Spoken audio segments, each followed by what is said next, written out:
तो आज सबसे इम्पोर्टेंट रूल चालू हो रहा है जिसका नाम क्या है बुआ? टेंस। टेंस, ठीक है। मैक्सिमम चीजें जो हम बोलते हैं या फिर मैक्सिमम टाइम जब भी इंग्लिश बोलते समय किसी भी रूल का अगर यूज होता है तो वो कौन सा रूल है? टेंस। टेंस का, ठीक है। आप देखो, और ट्रांसलेशन का सबसे इंपॉर्टेंट रूल टेंस ही है, ठीक है। इसका डिफिनेशन पहले देखो, लिखा है tense is the form of a verb that tells us when an action. मतलब टेंस क्या है? वर्ब का वो फॉर्म जो बताता है कि कोई भी एक्शन कब हुआ है। जैसे अगर हम बोले कि मैं गुटखा को पीट रहा हूं, अभी पीट रहा है, अभी प्रेजेंट टाइम बता रहा है, तो ये क्या हुआ? टेंस में है, ठीक है। अब देखो इधर टाइप्स कितने होते हैं वो टेंस के? तीन। कितने होते हैं? कौन कौन होते हैं? Present tense, past tense and future tense, है ना। तुम लोग का फ्यूचर बहुत ही डार्क है, खुद बोलिए, ठीक है। तो टेंस के कितने टाइप्स होते हैं? तीन। Present, past and future. इतना आप लोगों को पता है? नहीं पता है तो याद रखना, प्रेजेंट टेंस का मतलब क्या होता है? क्या होता है? अभी हो रहा है। हिंदी में बोला जाता है वर्तमान काल, ठीक है। भूतकाल, भविष्य काल। वर्तमान काल। सेकंड क्या है? Past tense. इसका हिंदी क्या होता है? भूतकाल। एंड थर्ड क्या है? भविष्य काल। भविष्य। भविष्य काल, ठीक है, ठीक है। तो अगर कोई पूछे टेंस कितने होते हैं? तीन। 12 मत बताना। टेंस कितने होते हैं? तीन। Present tense, past tense and future tense. उसके बाद आप उसको ये बताओ कि ईच टेंस हैज 4 फॉर्म्स, और सभी टेंस के कितने फॉर्म होते हैं? चार। कितने? चार। जैसे प्रेजेंट टेंस के simple present, present continuous, present perfect and present perfect continuous tense, ठीक है। अब यहाँ पे एक चीज हमेशा याद रखना, सिंपल प्रेजेंट को हम लोग प्रेजेंट इंडेफिनिट टेंस कहा जा सकता है। क्या कहा जाता है?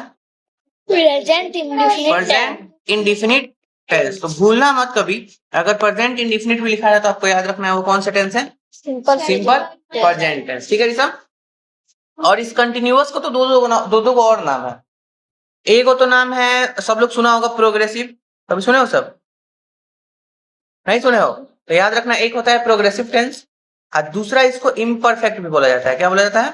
इम्परफेक्ट। ये तो नाम अब लगभग गायब ही हो गया है, लेकिन फिर भी अभी भी बहुत लोग इसको प्रोग्रेसिव टेंस कहता है, ठीक है। वैसे ही पास्ट टेंस के भी same, simple past, past continuous, past perfect and past perfect continuous. और फ्यूचर के भी सेम, सिंपल फ्यूचर, फ्यूचर पर कंटिन्यूअस, फ्यूचर परफेक्ट और फ्यूचर परफेक्ट कंटिन्यूअस, ठीक है। अब देखो ये आप लोगों को याद कर लेना है इसको, ठीक है। कितने टेंस है, कितने नाम है, कितने काइंड है, ये सब आप लोगों को याद कर लेना है, ठीक है। दिव्यांशु याद हो जाएगा। अब देखो वंशिका इधर सबसे इंपॉर्टेंट और सबसे ये देखो इधर, आज हम लोग पढ़ेंगे 12 टेंस में से सबसे पहला टेंस, ठीक है। अब 12 टेंस का मतलब हम क्यों बोले, क्योंकि 12 फॉर्म्स है ना टोटल। 12 फॉर्म में सबसे पहला टेंस कौन सा आता है? Simple present tense. जो कौन सा है? सिंपल प्रेजेंट टेंस, ठीक है। तो सबसे पहले क्या आता है वो हमारा सिंपल प्रेजेंट टेंस, ठीक है। देखो इसका क्या क्या लिखा हुआ पहले, the simple present tense is used to talk about habits and daily routines. Habit and daily routines का मतलब क्या हुआ? जो तुम्हारा आदत है या फिर जो तुम डेली वो काम करते हो। जैसे हैबिट में क्या हो जाएगा, तो ऋषभ रोज पिटाई खाता है, ये उसका हैबिट है? नहीं। जैसे ऋषभ रोज सुबह जल्दी उठता है, ये उसका आदत है? अच्छा नहीं उठते हो, ठीक है। लेट उठता है, ये उसका आदत है ना। जैसे अचानक वो क्या कर रहा है, डेली लेट ही उठ रहा है, तो वो क्या हुआ, उसका हैबिट हुआ ना। सेकंड है जनरल ट्रूथ एंड फैक्ट। क्या? General truth and fact. जैसे स्टार फिश के पास उसका दिमाग नहीं होता है सही में। अंशिका तोतली बोलती है ये नहीं हुआ। जैसे सूरज पूरब में उगता है, यूनिवर्सल ट्रूथ है, ये कभी चेंज किया जा सकता है? तो कोई जनरल ट्रूथ हो जो नॉर्मल सच्चाई वाला बात हो, वो सब यूनिवर्सल ट्रूथ भी हो, सबको क्या कहां से बनाया जाता है? Simple present tense. थर्ड क्या है बुआ? Regular and repeated action. Regular and repeated action. जैसे क्या हुआ कि तेजस, ना तेजस नहीं, जैसे कि मान लो तुम लोगों की मम्मियों का आदत है बिना मतलब पीटने का, है ना। अब वहां बोल सकते हैं कि मम्मियां बार बार पीटते रहती हैं, हाँ। ऐसा है कि मम्मियां बार बार पीटती हैं, है ना, ये आदत है, रिपीटेड है ना। और बार बार हो रहा है तो रिपीट भी कर रहा है, अभी पीटा है, फिर 10 मिनट बाद फिर पीटा है, फिर 10 मिनट बाद फिर पीटा है, फिर 10 मिनट बाद फिर पीटा है ना। जो बार बार रिपीट करे तो उसको हम क्या बोलेंगे, उसको किस टेंस से बनाएंगे, सिंपल प्रेजेंट टेंस, ठीक है। फिर एक fix schedule and time table, ये देखो सबसे इंपॉर्टेंट है, ठीक है, वो इधर ध्यान दो।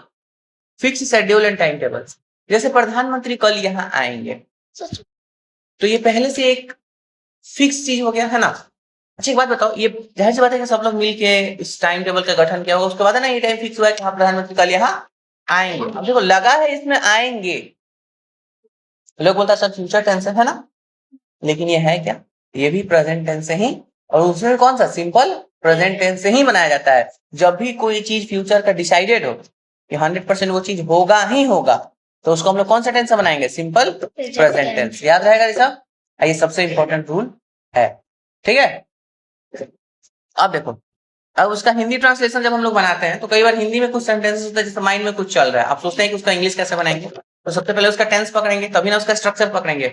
तो उसको पहचानने का तरीका क्या है, तो लिखा हुआ है जिस हिंदी वाक्य के अंत में ता है, ती है, ते है इत्यादि वर्ड्स रहा है, जैसे उसका लास्ट में क्या आ जाएगा, ज्यादातर ता है, ती है, ते है आ जाएगा, है ना। अब ऐसे प्रधानमंत्री कल वहां जाएंगे तो उसको लास्ट में जाएंगे हो गया, तो उसको आपको याद रखना है ना कि जब फ्यूचर डिसाइडेड है तो हम उसको भी सिंपल प्रेजेंट टेंस से ही बनाएंगे। लेकिन फिलहाल इसको समझो कि ज्यादातर अगर हिंदी सेंटेंसेस का लास्ट में ता है, ती है, ते है आ गया, तो उसको हम किससे बनाएंगे, वो सिंपल प्रेजेंट टेंस। और सिंपल प्रेजेंट टेंस का स्ट्रक्चर क्या होता है, सब्जेक्ट, वर्ब 1 या वर्ब 5 प्लस ऑब्जेक्ट। क्या हुआ, जाओ अंशिका, मैं थोड़ा ना जाऊँ, देखो इधर, इधर इधर, सिंपल प्रेजेंट टेंस का स्ट्रक्चर क्या है पूरा, सब्जेक्ट, वर्ब 1 या वर्ब 5 प्लस ऑब्जेक्ट। अब देखो इसमें कोई हेल्पिंग वर्ब नहीं आता, कोई हेल्पिंग वर्ब नहीं आता है, लेकिन इसका मतलब ये नहीं कि इसमें हेल्पिंग वर्ब नहीं होता, इसमें हेल्पिंग वर्ब होता है, अभी बताएंगे। तो देखो सबसे पहले आपको ये समझ में रखना है, सब्जेक्ट V1 या V5 plus object, subject V1 या V5 प्लस ऑब्जेक्ट, ठीक है, सिंपल बनाने का तरीका है। एक और चीज याद रखना है कि देखो यहाँ पे आई, वी, यू या फिर एक से ज्यादा नाम हो, मोर देन वन है, मतलब एक से ज्यादा नेम, आई, वी, यू या एक से ज्यादा नेम हो, ऋषभ याद रहेगा ना।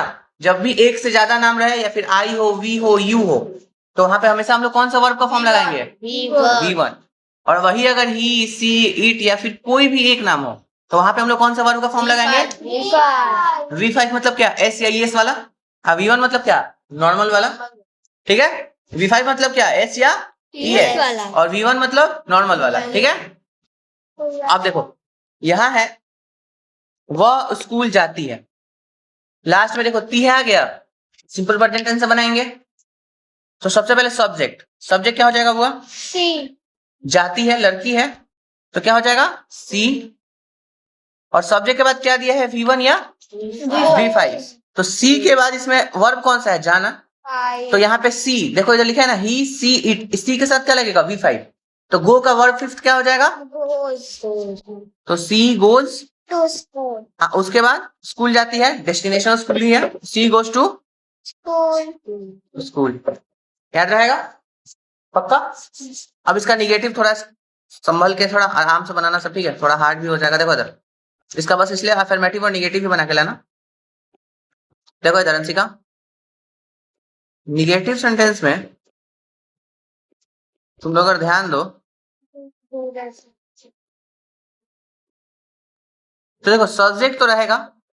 अब एक बात बताओ, हम लोग तुम लोग हमेशा बताया ना, अभी भी हम लोग पीछे ट्रांसलेशन कर रहे थे ना कि जब भी नॉट लगाना होता था तो हेल्पिंग वर्ब के बाद लगता था, इसमें हेल्पिंग वर्ब था नहीं था ना, तो इसमें हेल्पिंग वर्ब एक आता है डू या डज, क्या आता है डू या डज, और यहाँ पे सेम जैसे V1 V5 लगता है ना, तो जहां जहां V1 लगता था वहां वहां क्या लगेगा? Do do. और जहां जहां V5 लगता था वहां वहां क्या लगेगा?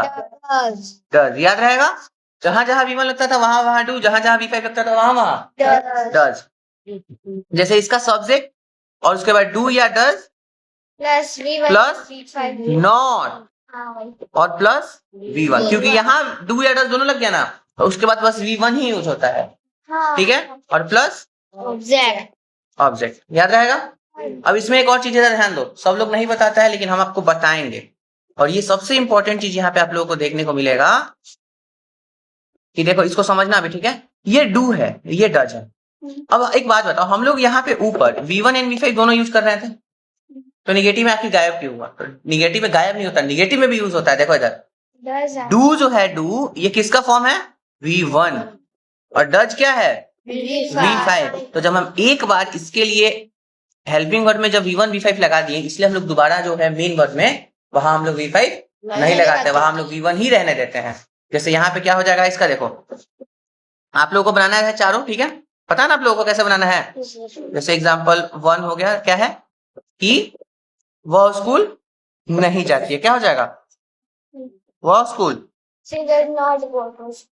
नहीं जाती है। अब आप लोग क्या करोगे कि इसका चारों ऊपर का चारों देख देख कर, जैसे इसमें नहीं लगा दिए तो चारों में क्या करना? 5 है तो पांचों में क्या करना? नहीं लगा देना और हिंदी लिख देना, और उसके बाद नेक्स्ट पेज में आना। ठीक है, और उसके बाद यहाँ पे पहला इसका बनाओ। देखो इधर, तो पहला क्या हो जाएगा? सबसे पहले क्या है वो स्ट्रक्चर देखो, सब्जेक्ट। तो इसमें सब्जेक्ट क्या है? सी। उसके बाद डू या डज, तो सी के साथ क्या लगेगा? देखो ऊपर हम बताएं, सी के साथ क्या लगेगा? डज। क्या लगेगा सी के साथ? डज लगेगा ना। तो यहाँ पे क्या हो जाएगा? सी डज, और उसके बाद नॉट। अब हम बोले हैं क्या हुआ कि V5 नहीं V1 ही लगेगा, तो क्या हो जाएगा? गो। और टू स्कूल, क्योंकि यहाँ देखो V5 लग गया ना, V5 लग गया कि नहीं यहाँ पे? जब यहाँ V5 लग गया तो यहाँ क्या लगेगा? V1 ही लगेगा। ठीक है, और उसको एफर्मेटिव और निगेटिव को ही बस आप लोगों को बना के लाना है। ठीक है सर, एफर्मेटिव और निगेटिव को, और पूरा बढ़िया से याद कर लीजिएगा इसको, और कल से इंट्रोगेटिव बाकी सब चलेगा। ठीक है, चलिए।